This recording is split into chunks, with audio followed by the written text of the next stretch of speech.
Welcome, everyone. Welcome to We Earth Radio. I'm your host, Michael Stone, and I am so excited about today's guest. My guest is Dr. Barbara Bain. She is Upper Klamath Shasta-Hawaiian-Anglo, and she's living on Chumash and Upper Klamath Shasta lands. She's an enrolled member of the Shasta Indian Nation of Northern California and an Indigenous psychologist actively working in the field of decolonial Indigenous psychology. She holds a PhD in depth psychology, a Master's of Science in Cultural Resource Management, an advanced certificate in dream tending with Master Dreamworker Stephen Aizenstat. Dr. Barbara Bain is considered one of the top 40 dream workers in the world today, and I am so thrilled to be with you today, Barbara. Welcome. And I'd love for you to begin with maybe an opening prayer for us for this very important topic of dreaming that we're going to be addressing. Thank you, Michael. It's an honor and a joy to be here with you today. And may I say that I hope that this work that we're doing together today is a blessing to all people. And I'd like to begin with a prayer that acknowledges this. And in the ways that I was taught to pray, which is in the Northern Cheyenne tradition and a family that I have been in a spiritual relationship with for some time. We call to Mahayo. Mahayo is our name for the Creator. And so as I pray, I would like to invite our listeners to think about the name that they call Creator as I call to Mahayo. Mahayo. Neha. Thank you, Mahayo, for being with us here today. Thank you for bringing us together in this moment that we might address the work that was given here for us to do. I'd like to call on all of our ancestors to be with us and to be present in our hearts, our minds, our spirits, our bodies, and all that surrounds us, that they may walk with us in all of our work as it is all sacred. We ask Mahayo that you touch our hearts, that we may understand what you've given us here and the work before us, that you may take away from us anything that doesn't serve our relationship with you and those that work on your behalf. Mahayo, thank you for being with us today. Be with us in our words and our thoughts as we talk about the work of creation. Oh. Thank you. Thank you so much.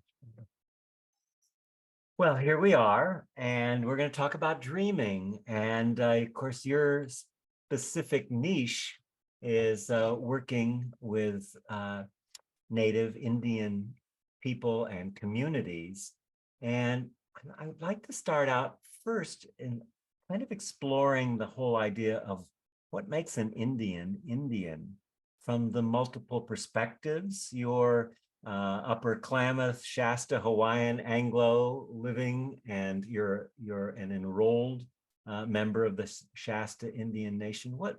There's many different definitions. So can you maybe address that area first? Yeah, that's a great starting question. And that question is often on the tip of the tongue of anyone that I talk to, as I identify as being American Indian. So there's a lot of different approaches to understanding that today, and it's changing almost daily, if not, yearly or within 5-year increments, because the definition of Indian inherently goes back to Europe. So if we consider the term Indian or the word Indian, it actually comes from the word Indios, which is a European word, and it was a word that was applied to Native people in all of Columbus's travels all over the world as he was following the doctrine of discovery. and working for the Spanish crown. And Indios would have been applied to any people that were not Spanish or European. Indios refers to an unknown people or people that didn't fall under Spanish doctrine. And so, as Columbus traveled the world and I will say, quote unquote, discovered Indian, new peoples, those were actually people that were new to Europeans and European conquerors. And so, by the time he reached North America with his conquistadors, Indios was just, it began as Indios and then Inde, and then through many different transformations of the word, eventually was applied to Native people here in North America, who were then called Indians. So inherently, the word Indian is not a native word. What Native people or people who are indigenous to North America or any land all over the world, the original peoples of those places, as they were put there by their creator, they would have referred to themselves as their own tribe, their own sovereign tribe of beings. So, for example, my people, our people, would be called the Shasta. And there were different spellings of that and pronunciations of that. And today it has that spelling, Shasta, Shasta. But to us, that would have meant the people. So if we look at the term Indian, what would be most appropriate in referring to Native people or indigenous people, people whose ancestors had been in those places for thousands, if not millions of years, the most proper application or the most proper way to refer to those folks or to any of us would be from our tribe or our people of origin. Yeah, so Navajo, Shasta, Chumash, as I'm living on Chumash land, and I want to recognize that, as I speak to you today, I'm living in Chumash territory and calling that home. Hmm. And you said something I don't want to step over. That's the doctrine of discovery, because I don't think a lot of people actually know what that is. But I think that's third century Catholic expression that any lands, correct me if I misinterpret this, but any lands that aren't of the origin of the Catholic Spanish people are heathens, and those heathens therefore are disposable, and the land can be claimed for the right of that country. Have I expressed that properly? I think that's a really precise explanation. Yeah. So, and the idea in the doctrine of discovery is that all people should be brought in under the Christian doctrine ultimately, Right. which would have placed them under the power of the colonizing European forces. So first it was Spanish, and although Columbus was not Spanish, he was actually Italian. He was hired by the Spanish crown in order to do their work. And so today what we see is a continuation of that doctrine of discovery in theory and practice, as it was eventually assumed as a colonizing idea by white Europeans, mostly British, and English Europeans, and later other Europeans to follow here in North America. Right. Right, and it's a key tenet of colonialism, obviously.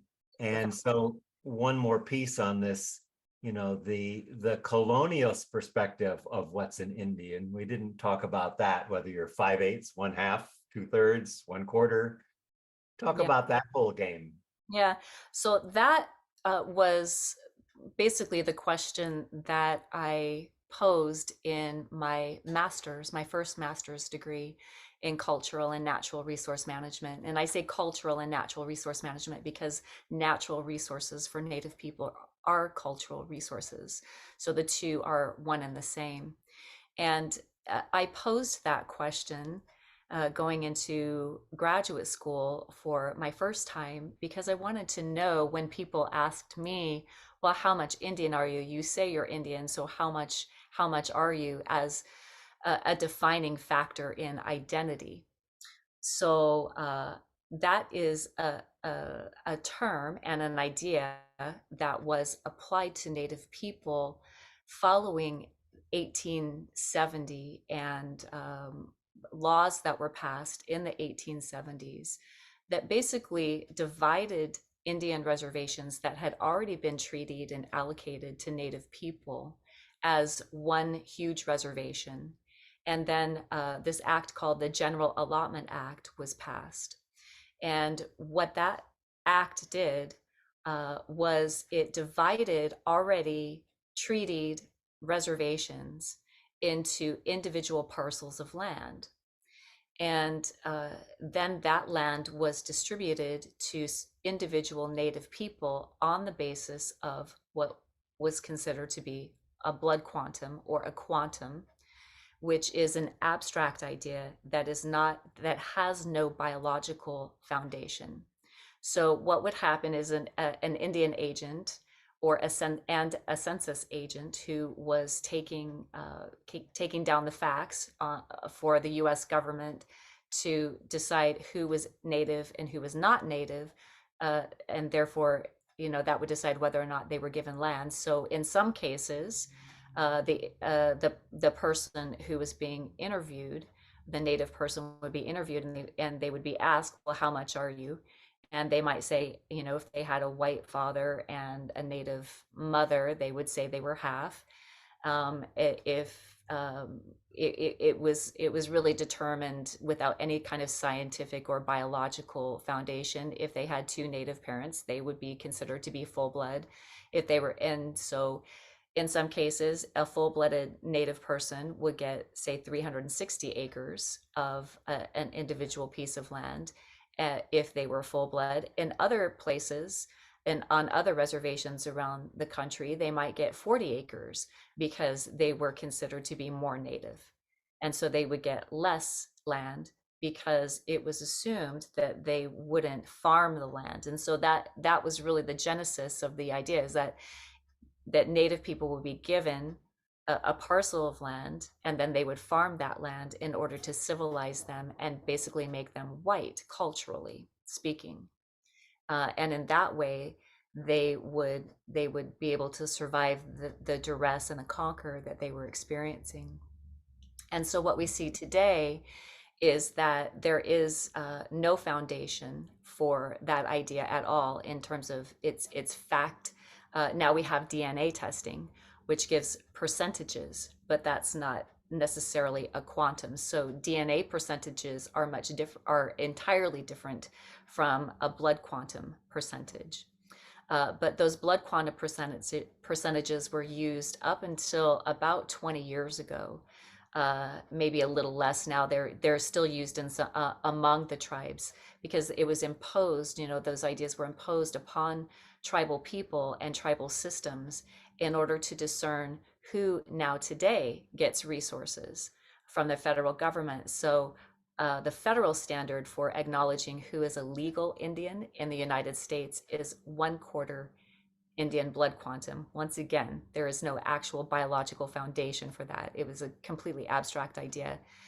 But what happens now on Indian reservations is that anyone that falls below that 1/4 blood quantum has to be supported financially and through resources from the tribe. The federal government won't acknowledge that person as being Native legally in this country. They can be considered a descendant, but not a legal member of the tribe, at least from the federal perspective. From the sovereign perspective of Native tribes, sovereign tribal nations have the ability to decide how they're going to recognize their own people and whether or not they want to have a blood quantum standard at all, whether or not they want to consider just descendancy as being a standard that would allow for legal membership. And so there's a few different gradations of how we acknowledge. One is by legal standards, which are basically about resource distribution, who gets what and who doesn't get what. In the increasingly shrinking pie of resources on the reservation as the populations grow. how do you distribute resources to people? And then there's cultural identity, which is increasingly much more important. And that is, as Native people, do we have affiliation and association with our people of origin? Do we acknowledge that relationship? Are we actively involved in our communities and in the issues that are facing our communities today? Do we speak the language? That's not as important as a lot of other factors in tribal and individual identity. Do we self-identify as being Indian? Do we do we know the story of our people? Do we know where our ancestors come from? And most importantly, and this is the criteria that I often will suggest if someone is looking for their identity, where are the bones of your ancestors buried? Mm. And what are their stories? How did they get there? And if we know that, we know a lot. We know who our people are. And then we have a foundation for self-identifying and then identifying as a community member. And then beyond that, identifying as a legal member of that tribe, depending on their enrollment practices. Yeah. I think from the conqueror's point of view, would say it's about money, resources, and acculturation, the Yeah. bottom line. Yeah. But I did read your PhD thesis, which I enjoyed, and learned a lot. And there was a line in there that particularly struck me that kind of solved the whole thing. Native recognition is about spiritual practices rather than blood. I thought that was a good summary of what it means to be a Native person or an Indian. You want to add anything to that? Yeah, I do. And of course, there was a lot to discerning that comment. I'm taking it down to you, right? Totally. Yeah, yeah. And I think we're trying to contain a clear understanding, you know, of how do we refer to ourselves, and then how do we respectfully refer to another as being Indigenous or Indian or non-Indian. And I will say that Indian is something, that term is embraced widely among Native people within the culture. Some people focus on indigenous or indigeneity, but that term has only been popular since the 1970s, and it's also not a native word.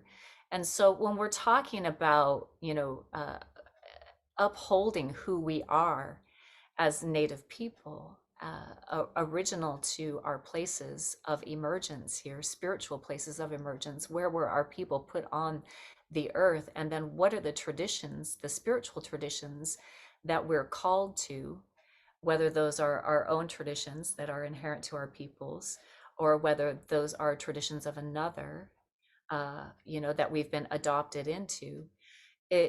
Prior to colonization and contact by Europeans here in North America, people were brought into the spiritual tradition of each distinctive people, indigenous peoples, right? So there's not one way to be Native. There never was, and there never will be. It's not. It's not. A monolithic identity. And so being Native is about being native to the people that we come from and being adopted by the spirit of that thing. And even as Europeans, when they came here to North America and started intermarrying with the indigenous people already here, a non-native person, 100% purely European blood, could be brought into a tribe of people and live and be fully considered to be a person of those people. And so, in our origins, this idea of quantifying anything was never a native practice.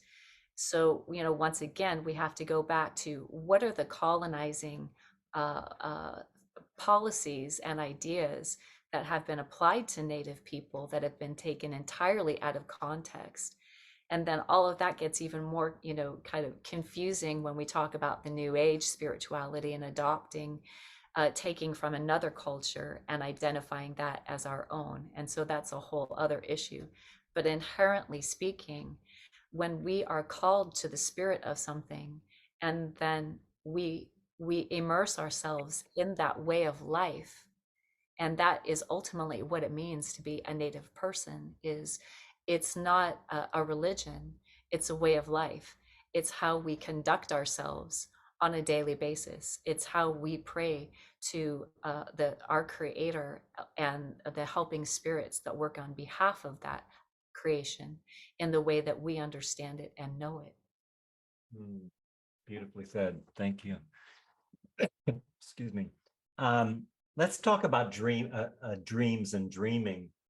So you're trained as a depth psychologist in the Jungian methodology, eco-psychology, and I'd like to contrast that with the native dreaming. So contrasting the Jungian unconscious to what from the native perspective would be connecting with spirit or some manifestation of that. Maybe you can talk about that a little bit so we can get started into the dreaming aspect of it. Yes, thank you. Well, when I began my doctoral dissertation work, I came into the program of study with the question, what is it that Native people have been talking about in terms of dreaming and identity and our cultural practices? Because as a California Indian and being Upper Klamath Shasta, my people all come from the northern portion of the California side of the Klamath River, and understanding that dreams have in kind of inherently, there's this inherent assumption that if you're Indian or if we're Indian, that we immediately have been brought up in a culture that respects and understands dreams.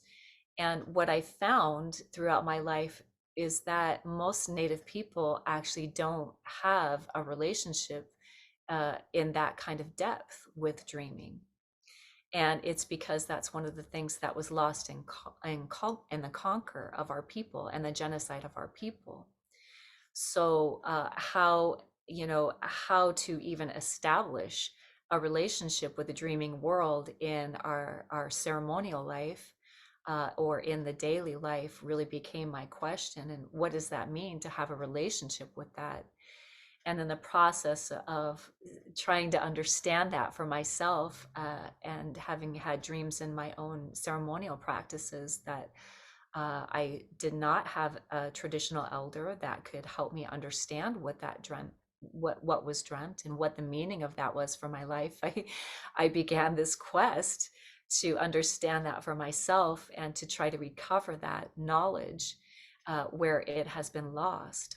Because in the process of conquer, one of the first peoples, holy people, spiritual people, to be identified and killed were the dreamers. And the idea is that if you literally kill or genocide, invoke genocide onto the dreamers of any one society, it's like you kill the spirit of that society. And so one of the people who, Indigenous elders and philosophers who has articulated this idea quite well is Dr. Eduardo Duran. And what he said was that, in the Indian way or in the Indigenous way, what we call the world of spirit, psychology, and the world of Jungian psychology calls the unconscious.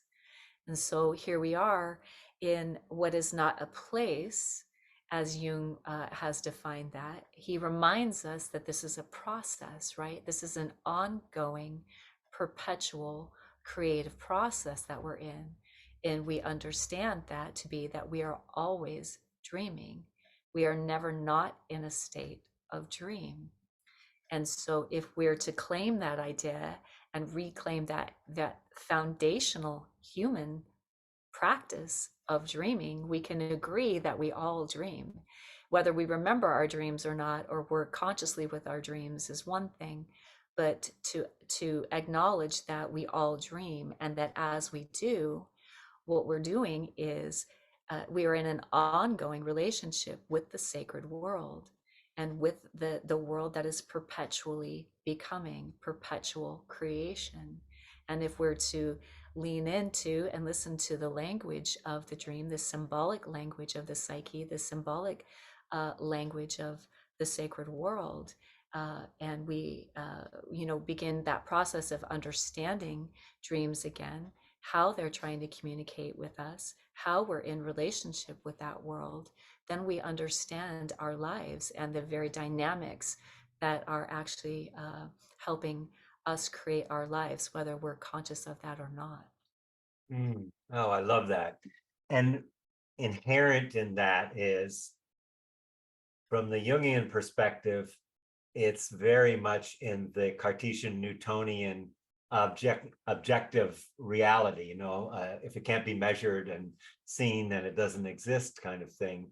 But from the spiritual point, it's no longer reified, it's actually connects me rather than disconnects me from everything in nature and spirit. Indeed, we can think of it as being like trying to look at the ocean, the entire ocean, when we're at the bottom, standing on the bottom of the sea. It's so huge, it's so immense.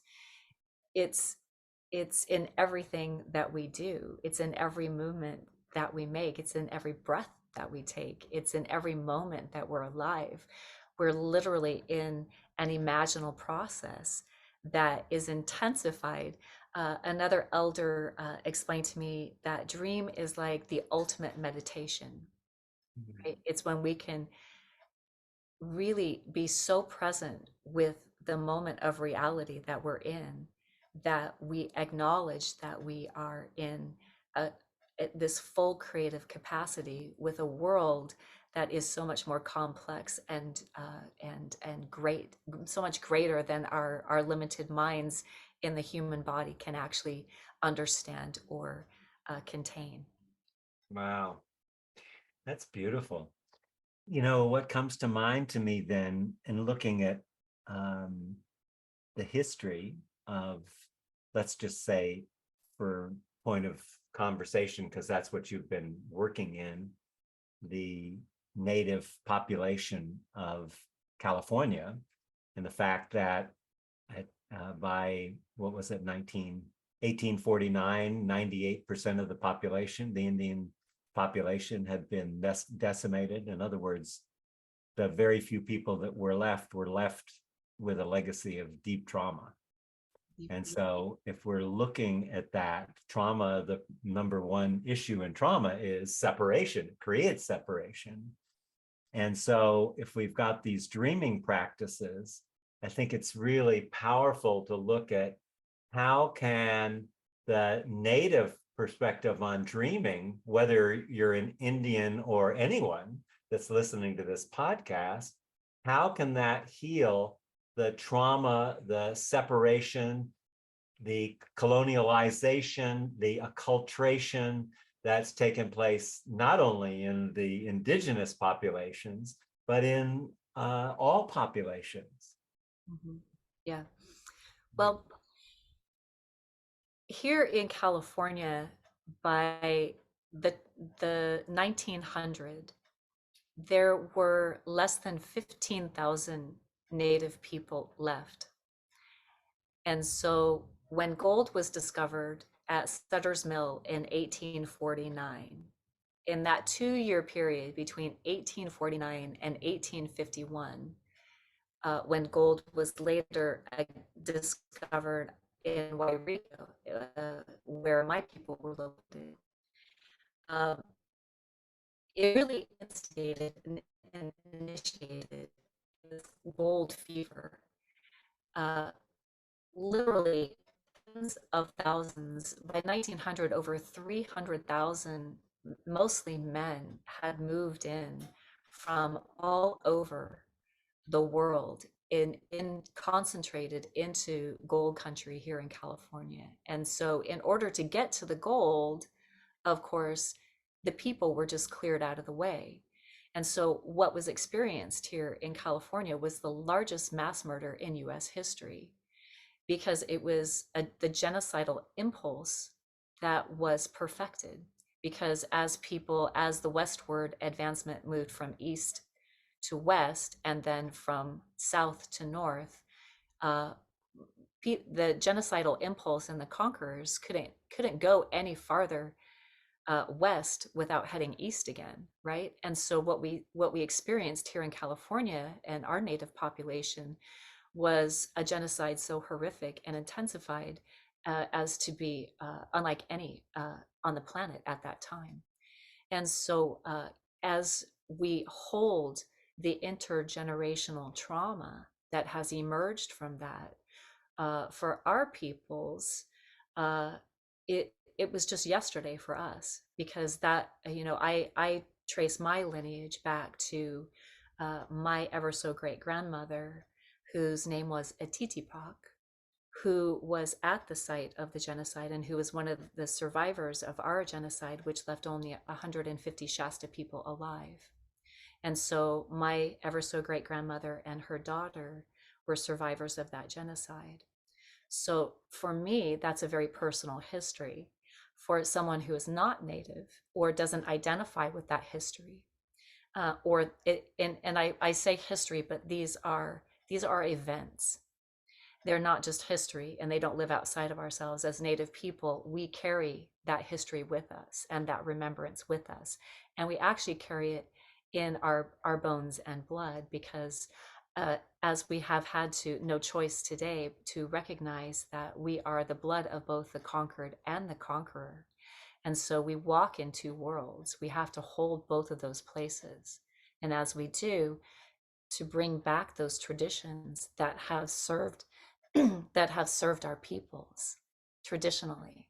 And dream is one of those traditions that has served our peoples. Our people were dreaming people all over California. And historically, what we saw prior to conquer and contact by Europeans was one of the most advanced cultures in the world, and and incredibly advanced technologies. And one of the things that enabled that to happen was our relationship with the dreaming world. So, for example, for my people, every single thing was dreamed. What we wore, what we ate, how we hunted, how we fished, all of our technologies, where the village was placed, when a person could marry, who there was so much. Every single thing was dreamed, and then it was put into reality. And so the idea today that as we recover our sense of identity, as we recover our cultures, as we recover who we are as peoples, we will again dream that back in. And so for us to have a relationship with our dreams in the dreaming world is actually critical to the recovery of our identity and our sense of self, as much as it's critical to our relationship with the sacred world. And so if we want to know how our lives are going, and if we want to know what the calling is and what our meaning and our purpose is in the world, then we must go back to the dream. We must once again source the dream as that primary piece of information that is teaching us and is in a direct relationship with informing who we are and how we're to move through the world. Brilliant. I love that. And your statement, everything that's dreamed is put into reality, really begs the question, which reality? Is the dreaming reality not superior, but larger than the reality, what we call reality, which is when we're talking about reality, it begins to shift in what you're saying. Yeah, well, if you go back to even, the Aboriginal people, what they say is that the dreaming world is is the reality. And what we're experiencing here in our limited capacities in the human world is a different kind of reality, but it's not the ultimate reality. The ultimate reality is dreaming reality. So if we can apprehend that piece of consciousness, and I think that's one of the things that Jung did very, very well, And one of the things that makes Jungian psychology so kindred with Indigenous psychology and Indigenous approaches to understanding dream and its purpose and meaning for all people, that piece where we source that as an impeccable reality that helps us to understand the reality that we're moving through right now on an individual and a community and a global basis. So dreaming is, in these practices, the Indigenous dreaming practices, to get back to the trauma, a good way to integrate trauma, to build community, to find our sense of purpose and direction in life, which is kind of what everybody's wanting anyway. So to bring it back to all of our listeners too, many of which are not Native people, how do you suggest we work with sacred dreaming and develop our own personal dreaming practices? Do we need some elder or teacher, or is this something that you can share with us that we can at least begin the process, like keeping a dream journal? Or what are some of your suggestions for being able to tap into our own dream as a healing process? Yeah, terrific. So, the first and primary thing that I will suggest is that before our listeners go to bed at night, that they call for a dream, to simply call for a dream from the dream maker and from the creative sacred world, and to remain open to that dream. Most people will say that they don't dream, but in fact, every single one of us dreams between 6 and 12 to 14 dreams a night. And research shows that we're actually dreaming all night long, even in all kinds of stages of sleep. And so it's important to acknowledge that as dreamers, that we are in the dreams world. It's not in our world. And so we make the dreaming world primary in our relationship. We make the idea primary that we are in a living dream and we're walking through our individual dream within the greater dream. So if we can pull those two pieces in right away, then what we're dreaming and our awareness of our dreaming becomes important as well. So if we have a dream journal, what that does is it sets the intention to the dreaming world and to our own personal psyche that we're ready to have a relationship with the dreaming world. And I suggest that what people do is get a nice big dream journal. I get one of those big, huge ones at the bookstore. I like the unlined dream journal because sometimes I don't want to write the narrative out. Maybe an image came to me, and an image is just as powerful as any narrative that we can write down. The image itself is its own narrative. It's its own story. So as I work with people in their individual dream life, or I work with groups and organizations doing community dreaming or issues of global dreaming, uh, what people will often try to do is, grab this big narrative and try to write it down in perfection. And I say, even the smallest little tendril that the dreaming world has left us is actually a very powerful thing.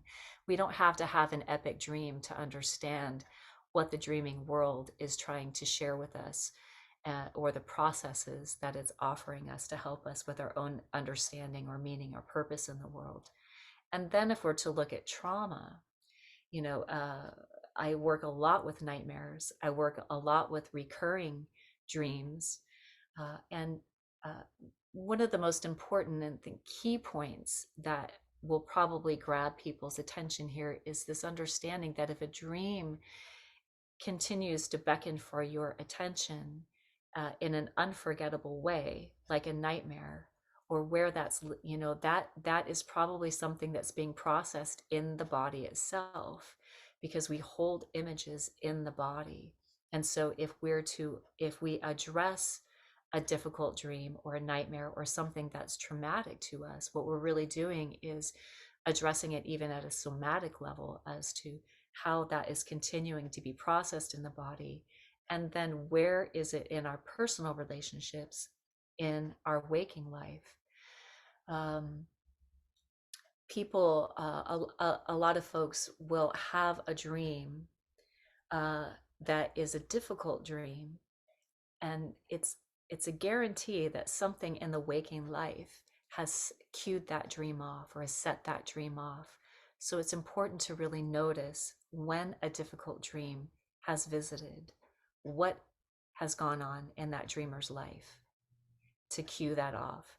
And that's a piece of consciousness that can become an ongoing practice for someone that is dealing with trauma, whether that's a direct trauma that they've experienced in their life, no matter when that's happened, whether that's happened from their childhood, it's a recurring memory. There are dreams that go with that recurring memory, but to understand when it's been cued off, and sometimes it can be something that person didn't even know was queuing up the trauma. But when the difficult dream comes, then now we know we're situated in that a field of trauma. Mm. And so to acknowledge that, and then to notice with that dream what the landscape is. And that's one of the first questions that I will always ask as I'm waking into the day. And I'm starting to become consciously aware of my waking life. I will try to get my imagination to remember where I was. And I will ask that question, where am I? Or where was I in the dream? Because then we understand literally where our feet are on the ground in the dreaming world, and what is the quality and nature of that landscape. And if we can get back to the landscape in the world, the dreaming world, right? The world of the imagination, the unconscious process, then we have a greater sense of how we're situated here in the waking world and how we're grounded here or not grounded. Maybe we are flying, maybe we are out in outer space in the dream, maybe we are so far from a grounded reality that we're all the way out there, and there's a lot of adventure out there. But if it's a traumatic dream, we want to get ourselves grounded, and we also want to be able to source inside the dream and the dreaming world. And this is why it's so important to understand and write the dreams down where we can, and understand the ongoing narratives that are happening in our own dreaming world. If we can understand what the qualities of those worlds, and the characteristics of those dreaming worlds are, then we can also source the medicine within the dream. So it's like nature. When we go out into nature, I used to live in the Northwest for 25 years, and we have these things called stinging nettles, right? You go out there, you grab that nettle, it looks like it, well, now you have burning stings all over, right? Well, right next to the stinging nettle is the fern, the red fern, right? It's the medicine. And if you rub the red fern uh, spores on the stinging nettle, it takes the sting away. So the same is true for the dreaming world, and it's true in terms of sacred law and in terms of natural law. Where the poison exists, there is also the healing remedy, usually right by its side. And so in the dreaming world, we can source what felt like medicine to us in the dream in the midst of that trauma, what felt like an ally to us. Uh, it could be a dream figure, it could be something from nature, it could be a color, it could be a song. There's all kinds of things that healing, all kinds of forms that healing can come to us. And so as we situate ourselves in the dream, and if we can remember our dreams, great. Maybe some people are just really great, they'll never forget a dream. I've met them. But for those of us that are profuse dreamers, and that we have a lot of dreams, it's important to write those narratives down, because then we can go back, and when when we have a trauma and we're wanting to heal from that trauma, we can actually go back to the dreaming world, and we can request that those healing medicines and those healing allies come back to us in our moments that we're aware of our trauma in the waking life. We can call them forward, we can ask for their support, We can ask for their advice. We can have them inform our waking life as we're walking through it. And in that way, to really accept their power and accept their healing. And this is very traditional. Mm. I just want to, we do a lot of, in the trauma circles we do a lot of journaling. And just to elaborate on what you're saying a little bit, or to clarify, it's not just that you write the dream down like the moon was on the water and there were three sharks circling the reflection, and then write that and put it away. It's like really bringing myself then into it, into the narrative. Oh, how did I feel? Was I scared? Did I, what sensations, what emotions, what thoughts came up? So it's not just writing down the dream, it's really to do an analysis. Oh, maybe that's not the right word, but to really deepen my sense of being in that dream. Yeah, I love the idea of creating a conscious relationship with the dreaming world. And when we write our dreams down, and I think that we've spoken to this a little bit before, the idea that putting pen to paper is actually quite a powerful thing. It's quite a bit of magic in one sense, because it's as if we're pulling something from what we perceive to be an intangible world, and we're making it tangible and material in existence. And so now we can actually, in a linguistic form, a written form, symbolic, it's a different type of symbolic form to write something down. Now we are connecting with it at the material level. And so we can go back and refer to that dream. And then we can also see how those dream figures have changed through time. So if I have a dream of a bear, so one time I had a dream that there was a bear and it had paws on the ground, and it also had paws up on the second half of its body. So, there was this torso in between, but there was, and so, that bear had special abilities, right? And there was a lot happening around the bear. Now, the next dream that I had was also of a bear, but that bear had an entirely different quality to it. It had little bear cubs. It had different capabilities. And so we want to source within the dream how the dream figure itself changes over time, because we change over time. And this is part of maybe an Indigenous understanding that could be of value, which is that we are reborn every day that we wake up, we are renewed. And that's sacred law. That's overwhelmingly sacred law in just about every Indigenous culture, every culture in the world, if we go back to the root of that culture. And so the idea that we're stuck, with our traumas, well, we may have we have an ongoing relationship with our traumas. I would say that's true. And especially for those of us that are dealing with intergenerational traumas that have emerged from, being from cultures of people who have suffered, as our people here in California have suffered, as many Indigenous people worldwide have suffered. And so our traumas may be coming through in a way that our ancestors want us to address those traumas as their living ancestors here on earth, and as they continue to work through us. They may come to us in a dream. We may not even recognize them as one of our ancestors, yet they are one of our ancestors. And they're here to share something important to us, some kind of community work that we are being asked to do, some kind of personal work, some kind of work within the family system, something to do that is they're asking us to do globally. So when we're talking about trauma and the many traumas and the sea of trauma that we're all living in right now, just by being alive on a daily basis, if we are reconnected and have a conscious relationship with our dream life and our dreaming world, then we are being informed about how to address those traumas in a way that isn't reliant upon anyone else or anything else. We have a direct relationship with the healing that builds our capacity on a daily basis in order to deal with those things and have creative and resilient responses and practices to the things that are traumatizing us. Oh, I love that.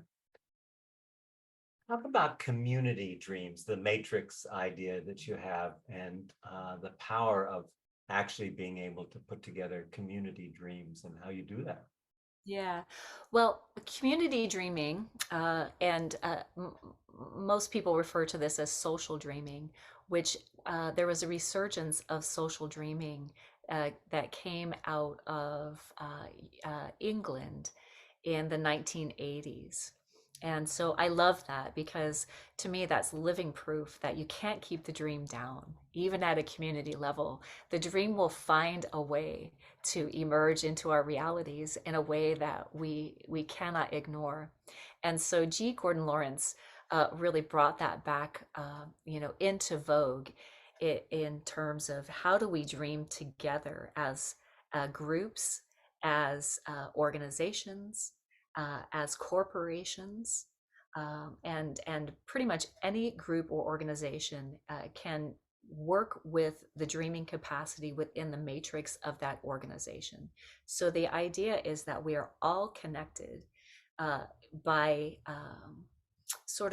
it's like a spider web of energy that connects us to one another and that connects us with the greater dreaming grid that is in around the globe itself, that is around the earth, and that is extended into the greater dreaming universe. And so if we imagine our social dreaming relationships as a spider web, when one of us dreams, there's a nodal point of consciousness that exists there. It's like the spider tapping its foot on the web. Well, when the spider taps its foot on the web, it moves something somewhere else on the web, because we're all interconnected, we're all interrelated, both energetically and in terms of our human family.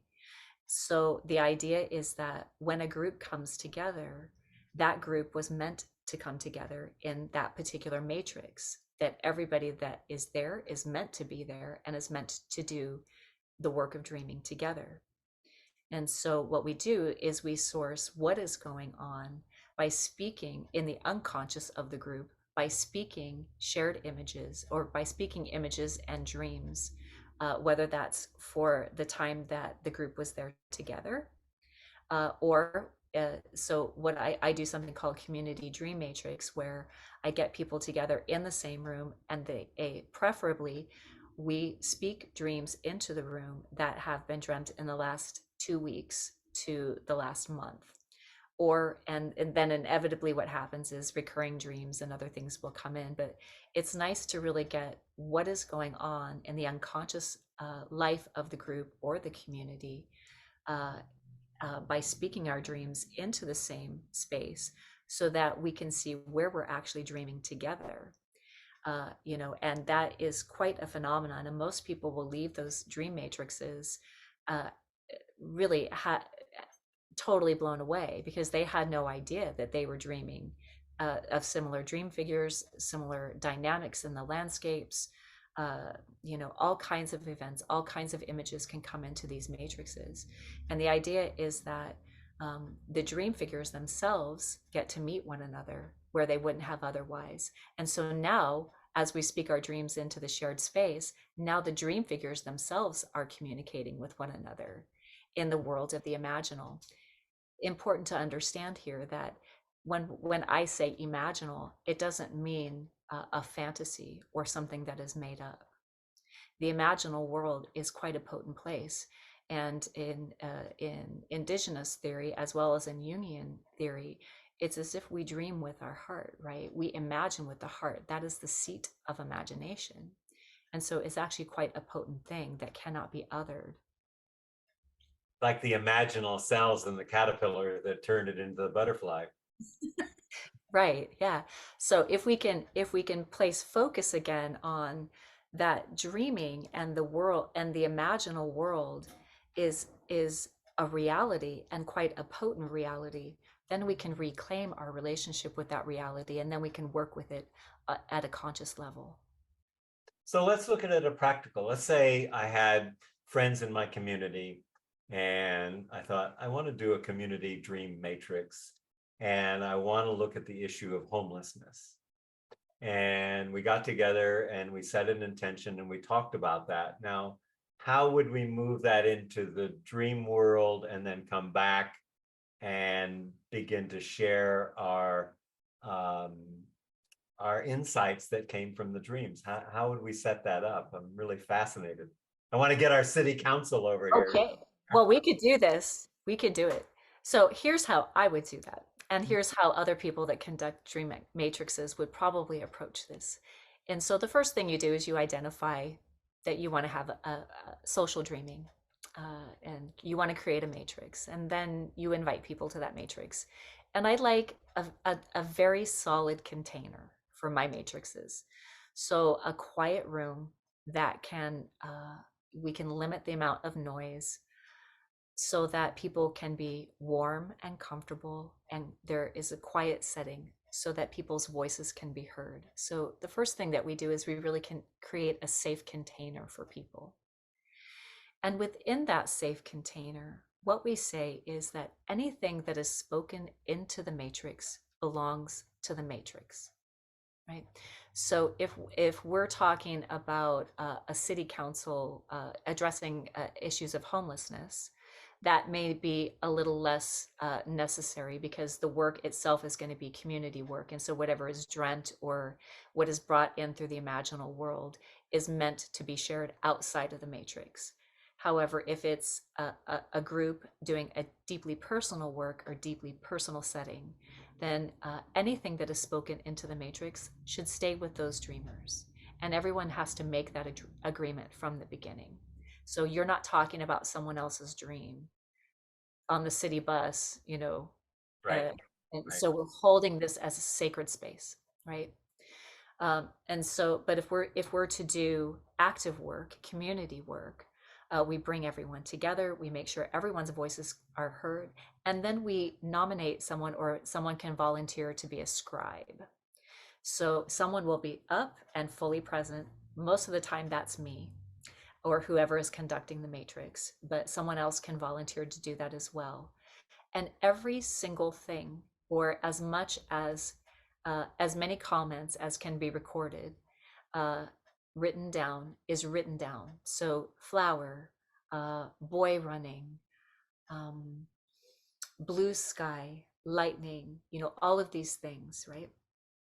And as the matrix, people begin to speak popcorn style. Whatever that dream was, or whatever that imagining was, whatever that thought is, as it's put into the room, then it's recorded. And so we usually go popcorn style because once one person gets going, it initiates the imagination in another being.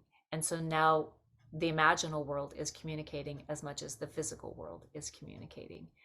And if you're doing community work and there is a topic that's been posed, it's important to understand that everything is welcome in the matrix, the good, bad, and the ugly. So we can't throw out something just because it's a little uncomfortable, or maybe it's even a lot uncomfortable. This is a setting where a lot of honesty and a lot of bravery is required, because we really have to be able to source what is actually going on under the surface. Because normally what's happening is when a group or an organization has hit a wall and they can't find a creative response or creative solution to something, it's because people aren't really speaking their truth or what is actually happening underneath the surface. So it's important to create a safe container where that can actually happen. Mhm. And then you start thinking outside the box. And that's the whole point, is you're bringing in information that couldn't be brought in any other way. And so what we're looking for here is original ideas. So once then the matrix, and usually matrices will go about 45 minutes to an hour, and then I end up having to, kind of reel it all in. And then what we do is and I arrange people in a spiral on the ground. And so we're not looking at each other as we're speaking. So there's no judgment, right? So everyone gets a little bit of anonymity here. So you can feel free to speak whatever it is that you need to say into the room. And so then afterwards, when we all sit back up and then we face each other and in circle, then someone reads everything that was spoken to the matrix. And now we get a chance to reflect on what was said. And that creates its own narrative. So now what we have is primary material that can be used in order to build ideas that will address the greater issues in community, and mostly in ways that hadn't really been considered before. Wow. It occurs to me that faith, um, authenticity, and presence in a safe container would be very important aspects of doing that kind of work. Yeah, it is really important. And so I will always set the tone in the beginning of the matrix by saying, and all are welcome here. There's no wrong answer. There's no right answer. We're basically allowing ourselves in this moment to be in relationship as vessels of creation, to understand what is the third thing. There's you, there's me, there's you, and then there's everything that's happening in the field between us. And so that's really what we're trying to source. Maybe those are things that we know to be true in the field, but if we really allow our imaginations and the world of spirit and the sacred, the unknown to work through us, then we can create in ways that we didn't know we could create before. Yeah. Just thinking about Osharmer's work, the theory you work, how the future is always coming from the present. The more presencing we have, the future is actually emerging. It's not out there. It's what's happening and emergent as opposed to non-emergent from the mind and linear thinking. Beautiful way to bring that out. Yeah. Yeah, so I love how you keep bringing in this piece of the linear thinking and that analytical thought, and usually that's what stops people from remembering their dreams, is because we get up, in the morning, and then we immediately start to try to make sense. Well, we start to get really discerning about things, and I discourage that. And one of the reasons I do is because when we try to apply what we already know in terms of our analytical thinking to a dreaming world, we're immediately out of context, because the dreaming world doesn't work in that kind of analytical context. So one of my favorite quotes is by James Hillman in this really my favorite article that he wrote in 1976 called Image Sense. And what he said in that piece was that dreams don't make sense because sense doesn't make dreams. Yes. So if we can hold that piece and allow the creative responses, the creative information, literal creation to come through us, we're going to find things that we wouldn't find any other way. Barbara, I have 10,000 questions more, and I don't think we have the time for that, but I'm so grateful.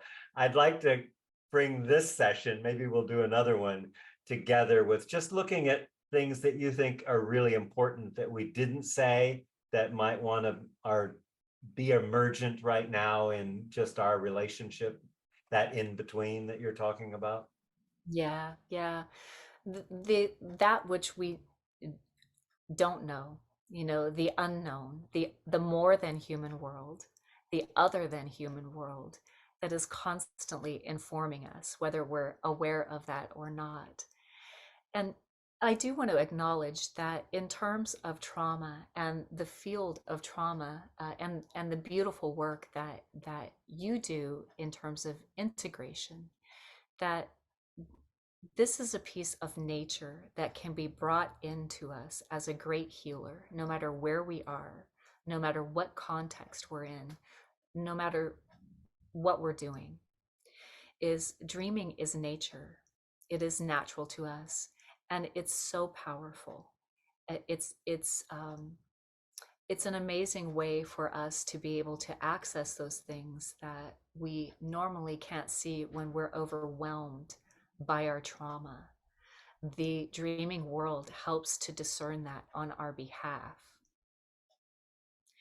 And if we can hold that peace and trust in that peace, and then find someone that we can share our dream with, whether that's a therapist, whether that's a life coach, whether that's a traditional elder or another kind of elder, someone that we can bring our dream to, that can help, that understands the language of dreams, that will not project themselves into that dream, but will allow the dream to be exactly what it is, nothing other than what it is, because the dream stands on its own.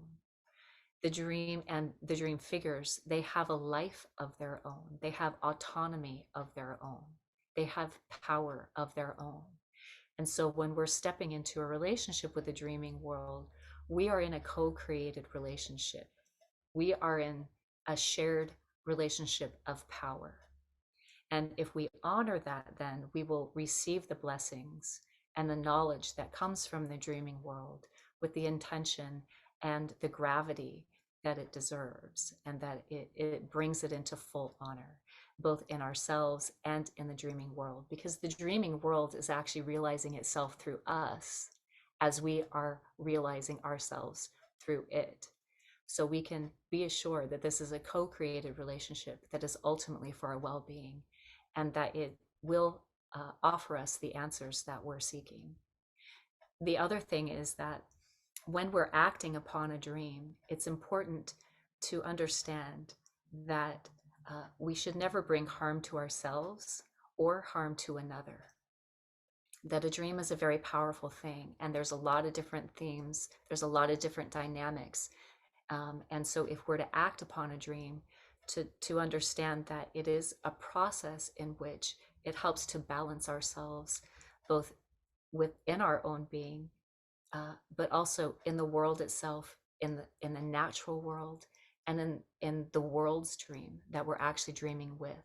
Some of these dreams that people are experiencing, especially as our world gets more and more complicated, we have environmental stresses, we have social stresses, we have political stresses, we have stuff going in our family, we have all this stuff going on with COVID.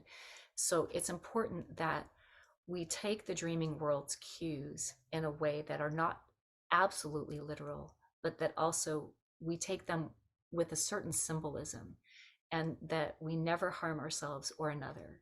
And if there's any question about that, then we go to an elder and we consult with someone who is wiser than us. They don't necessarily have to be older than us, but it's just someone that we are confident is a wise person, and we can consult with that.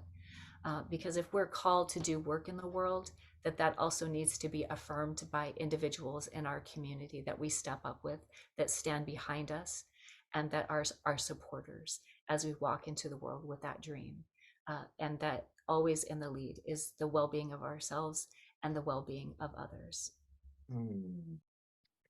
Dr. Barbara Bain, I love you, and I am so grateful for your wisdom, for the inspiration, for the connection, for how you put all this together. It's amazing, and I can't wait till our next time together. Well, likewise, we'll choose a different topic and we'll go for it. I love that. I love it too. Michael, thank you so much for having me on your program today. It really has been an honor for me, and I hope it's been a blessing to you and a blessing to all of our listeners. I only speak on behalf of myself, and may this be a joy to you.